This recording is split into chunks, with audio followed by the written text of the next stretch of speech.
well, if Tracey makes me uncomfortable, he's going to come talk to them, right? This is a great thing. So we've had several conversations, and I just want to share my friend with you because I think it'd be a real blessing to you. So you put a warm welcome together for my friend Tracey Klotz. Thank you. And he's got a whole bag of tricks to show you here tonight too. This is gonna be very exciting. Thanks for joining us. How about a super titanium plutonium round of applause for this guy? This guy is awesome. Before we start anything, I just also want to let you know I absolutely love coming here. It's a 4-hour travel for me. This is my third time coming, but something we'll talk about later tonight. When you go and start doing stuff and traveling to places like this and then wondering why you're getting something out of this, I come because I go expecting and I can learn from all of you people here. This church and this situation is awesome. Yeah, that's awesome. Well, let's get into it.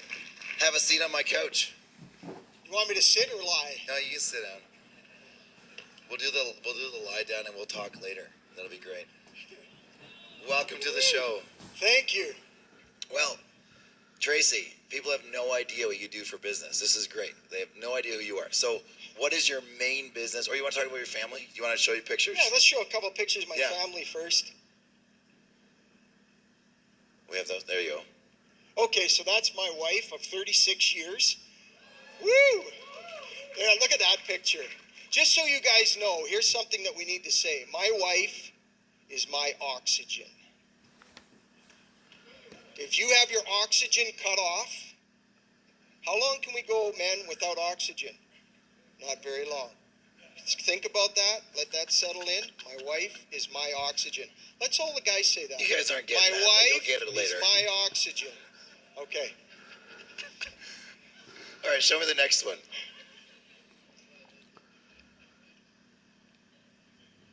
That's a good photo. There we go. That's my daughter. She's a registered nurse, lives in Regina. That's my son-in-law. And that's Kayla. And my son-in-law is Chris, and they live out in Regina. He's a building salesman, and she's a registered nurse for the last probably 10 or 12 years. Next. There we This go. is my daughter, Hallie. She is not married, and she is the cutest thing you've ever seen. And she was the designer for Tree, if you've heard of that clothing company that was on Dragon's Den many years ago. She was a chief technical designer for Tree for 3 years, moved back to Lloydminster, and is now was working with my wife in our store. And she is now the chief technical designer for a company called 22 Fresh, which is another company out of Regina. So she gets to do all those kind of things from her office at home now. So cool. Yeah. Yeah, that's awesome. Yeah. And then I think we have one more picture. Do we have one more? I think we have one more. I'm really loving this deep voice right now. So this is our shop. It snowed yesterday in Lloydminster, which it really didn't. It's just a picture I had. I tried to find one. I'm sorry, Ryan. I tried to find one of our nice landscaping. We're an industrial shop there, but we have the best landscaping in town for an industrial shop. But that's one of that's our corporate headquarters for our Titus Tool Shop. Yeah, and what do the tools do? Like, what are you building? So we have a company that was our sister company that we started in 1997, and that company was started in 1997 to give to the gospel. That's the reason why we started. We started the company, and so a lot of people want to start the company to give, but you should start to remember to learn how to say, I want to give, and then start a company. Just a thought. Just learn how to give so that when you start the company, you're already there. So people want to do a company and then want to give. So that's something we'll talk about later on tonight. But so we started in 1997 to give to the gospel. And so we design, produce, patent, and send our downhole oil well production tools. We do a tremendous amount in Canada, but we also send them, and we've sent them into several different companies around the world as well. And so what is your level of education? Oh boy, you want to talk about it? Well, I just think it's important because it speaks to what God's done in your life. Well, it's one of those situations where you take a look and say you're probably one of those people that decides whether they're going to most likely to succeed. And I'm a high school dropout. I dropped out of high school when I was in grade 11. And, I don't recommend that for everybody, but there is other ways to get to the top. Besides being a highly educated person, there is the entrepreneurial spirit. There is still ways to get around and still be able to function out there. I don't recommend that. Both my girls are educated. They both have 1 degree in nursing and 1 degree in design. But because I went through the process, do what you need to do now so you can do what you want to do later. Yeah. Right? So I don't have the education, but I did what I needed to do so I could do what I want to do now. All my girls' educations was paid for. All of the stuff they wanted to do was paid for because I did what I had to do then to do what I could do now. Right. What And I now, could do later. And now, how many patents do you have to your name? Right now, we probably have about 5 or 6. We have about approximately 9 or 10 that are in patent. So I'm a patent guy. We design and produce patents with our corporate lawyers out of Toronto that help us with that. But we're quite educated in the design and patenting of tooling and design. And we have right now 5 patents. We have some American patents and some Canadian patents. The part about producing and doing some of your own ideas when it comes to creating your own projects and patenting, then you have control of it. You're not doing distribution with other people. And we did that for many years with our company where we were doing distribution with other companies and then decided it was time for us to start creating our own stuff.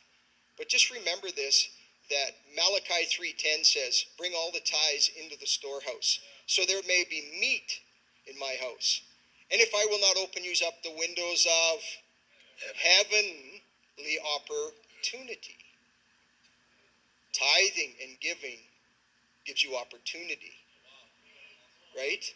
It says heavenly, opens up the windows of heaven. Heaven is opportunity. So that gives you the opportunity to start looking at what other things you need to do that you can develop. Just because you're a high school dropout doesn't mean you still can't think of things that people need. Yeah, that's so good. That's so good. Now, tell me, how did you get started in business? What was your first business? Well, our first business, I go down along, I guess, my first job was shoveling snow at about 9 or 10 years old for 25 cents a driveway. I washed dishes as a 12 and 13-year-old. I was a paper boy for a few years. Back in that, I've always been designed to be working to try to get something because we came from a very poor family. My mom and dad separated when I was 7 years of age, and so we never could understand why you got a clothes hamper full of a turkey and some used toys every year from the Salvation Army. Could never figure that out when I was a kid, but we knew what that was. We weren't poor. We were P-O, pole. But when you've seen those things and you've wanted other things and you know you can't get those things, then you have to decide how do you create those things to get for yourself. And so then you start to build up those things and saying, I have my heart set on a $79 silver pocket watch. I saved up enough money so I could go and buy that, and that took a long time, but I still ended up doing that. So starting off, Titus Tools, 1997, we started Titus Tools off with a $15,000 overdraft. We didn't even have the money in the bank. The bank gave us a $15,000 overdraft. And from there, 20 years later, we can extend out onto that. But I put here $15,000 overdraft. We now have 5 companies that we run and with our staff and our people from a $15,000 overdraft. And God is the CEO of all of those companies.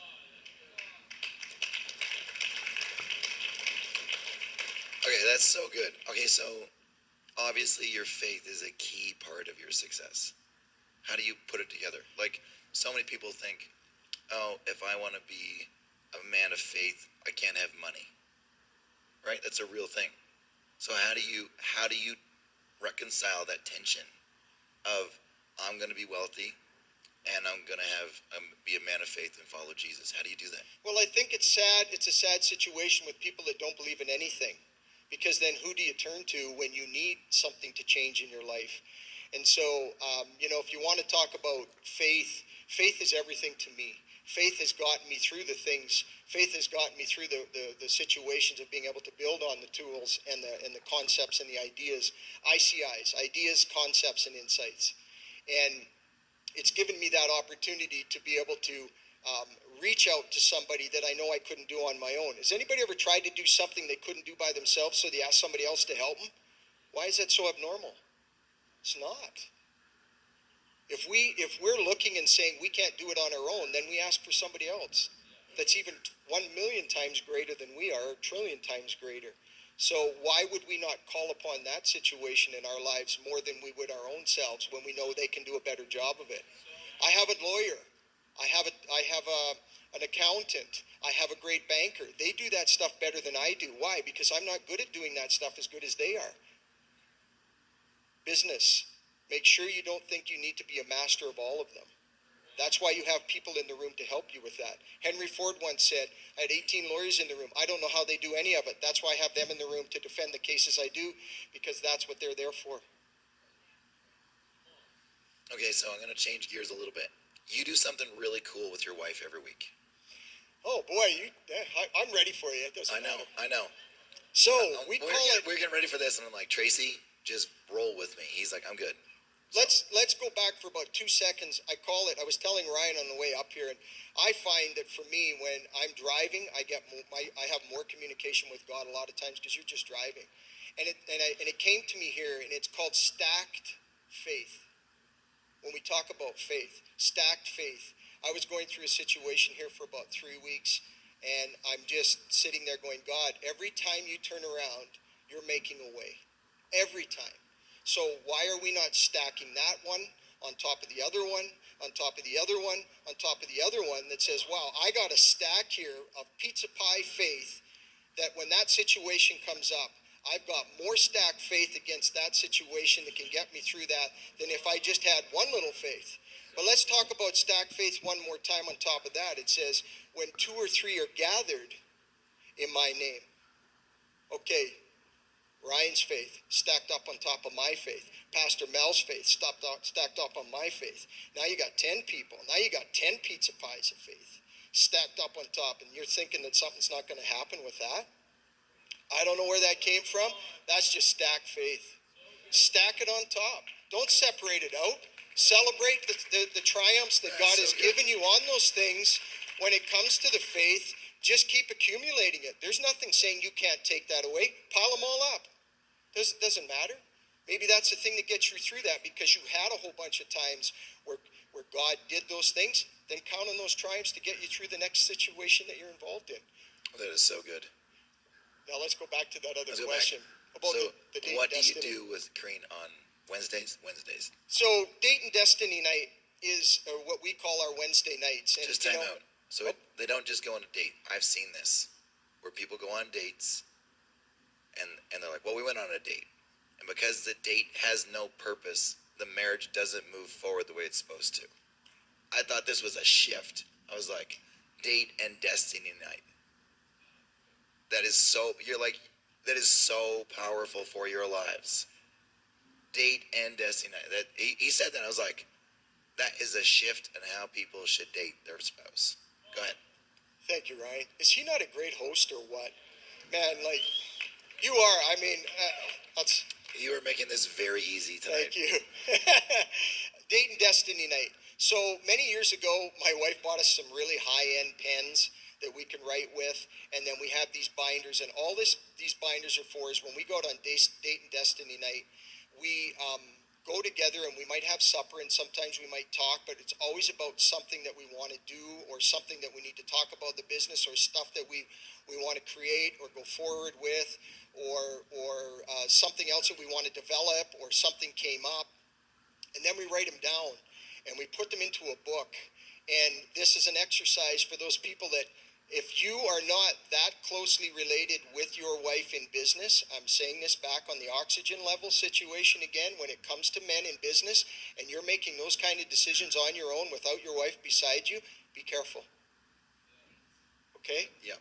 Just be careful on that, because you need to be alongside of her on those. Does my wife know how to make our downhole tools?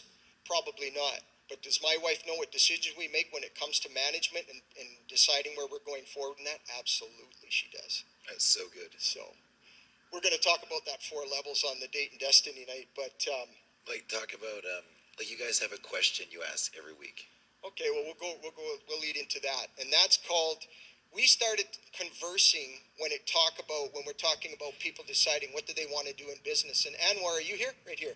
I talked to Anwar this morning. He said, I'm not sure what I really want to be doing right now. And I said, okay, but at least start thinking about it. So we came up with 4 things as we do these Date and Destiny nights that start to think as Christian people that can revolutionize things on this earth that can also help you accumulate wealth for the kingdom. Yep. If you're accumulating wealth for yourself, that's not what it's about. It's about accumulating wealth to give to support the kingdom. That's why I'm speaking tonight. What do people want? What do people need? What do people like? And this is my wife's favorite one. What makes money while you sleep? What makes money while you sleep? Repeat that. Write what this down. What do people Write want? this down. What do people need? What do people like? And what makes money while you sleep? What do people want? They want nice cars. They want nice watches. They want nice clothing. There's still a market for that. So people want those kind of things. What do people need? We wouldn't mind having a teaspoon of syrup right now that killed in 24 hours killed all the cancer cells in our body. Wow. That could supersede what people want. But what do people like? They like nice clothes. They like nice purses. They like nice cars. That could supersede all of that need right now until the need supersedes that. So what makes money while you sleep? So I have a friend who's an electrician. When he's working, $150 an hour. When he's not working, how much is he making? None. So do we start channeling out on stuff that we should be doing that makes us wealth or makes us money while we're sleeping? If I'm shipping tools over to Indonesia or into Kazakhstan or something and I'm sleeping, I'm making money while I sleep. If we're away, I have staff that's still working the store for my wife or at our tool company while we're away. Start thinking about that stuff. What do people want? What do people need? What do people like? And what makes money while you sleep? The other part of that is subconscious wealth. We eat ketchup, Heinz ketchup, and we pour it on our food while Heinz ketchup sits there and makes billions of dollars a year. We blow our nose with Purex Kleenex, and they make all kinds of money every year while you're just sitting there and not even knowing you're doing it because it's a commodity. Start thinking commodity. I want my tools in every well in the world. That means they're using that. I think I was telling Ryan, or was it Pastor Mel, I'm not sure today, Barbie dolls. That thing those will probably never die. They're a commodity. The girls have them, then their grandchildren, and that stuff that's just a commodity. Where you can create something that just never, ever goes away. That's kingdom. That's totally. Kingdom to me. Yeah, that's good. Okay, get about a minute and a half left. Show me this book. I'll show you this book that we've exercised here on. I just want to say about the tithes and offerings. Tithing and offerings to me is opportunity. Mel, you are awesome at talking about tithes and offerings. I was telling him tonight. I said we also need to know that tithes and offerings open up for opportunity. Tithes and offerings are also protection on our healing of our body. Tithes and offerings are also protection on our family. But tithes and offerings are anointing for opportunity. We just think that that's just something we're supposed to do, and then you wonder why that job came up or that opportunity came up over there. Do your tithes and offerings as part of that. This is a vision book. We took about 250 magazines, and we continue to work on this exercise. And all it is just taking 250 magazines and cutting out stuff that interests you. You're going to hold that? Or I'm going to make an unprecedented move and sit on the couch. And just stuff that says, vision, lay hold to the invisible. Lay hold to something you can't see that can turn into the visible. And so I just started clipping these out. My wife has, purses and high heels and diamonds and all pretty things and that. And mine's got Rolexes and cars and be the best you can be and size and strength and babies being born, which could be a new company. Or grandchildren. In my case. Yeah. Dollars and class. Or in my case, child number 5. Woo! Are you announcing something or? No, I'm asking politely. Wow. Okay. We'll set that up. I invited some friends and they brought their new baby with them tonight. I seen that she was And so cradling my that wife's holding this baby and I'm like, please, Lord, one more time. One more time. Everybody, more time. no, just kidding.